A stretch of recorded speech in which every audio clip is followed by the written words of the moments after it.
We're going to learn how to fold a surgical gown today. The first thing you're going to want to do is lay your gown flat on a large table, but you're also going to want to lay it with the outside of the gown facing up. One of the ways that you're going to be able to tell is by looking at the seams on your sleeves. If you can see the seams like this, you've got the gown the wrong direction laying up. So I'm going to go ahead and correct this one. And as you can see, the finished edges are out. We're going to start by placing the sleeves back out on the side. You want to de-wrinkle everything. The wrinkles will get in the way. Your first step is to fold your arms inward.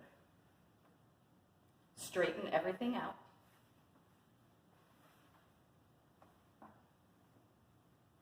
You want everything symmetrical. Okay, that's your first one. Your next step is to fold from the outside in.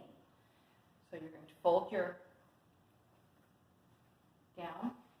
Your guiding point is going to be your sleeves. You're going to have a nice triangular edge to your sleeves.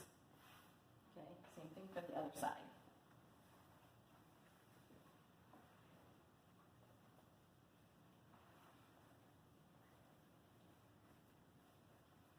De-wrinkle everything. Okay, nice smooth, nice straight, got nice sharp edges.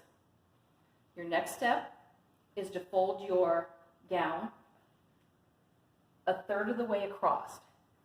What you're aligning up is this is straight, and you're lining it up to your collar.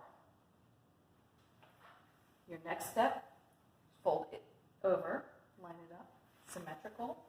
Again, lining it up with the top part of your collar. Then you're going to start to accordion fold it. So take your hand and use it as your flat edge. Flip it over. I'm going to take my ties, just get them out of the way. They're nice, neat on top. Use your hand, and you're going to fold it back over. Nice and flat. See how it's folding nice and square, nice and tight. Bring it back over. Use your hands as your flat edge. Once again, repetitive. And bring it back over. In the end, you wind up with a nice, even, symmetrical, square gown.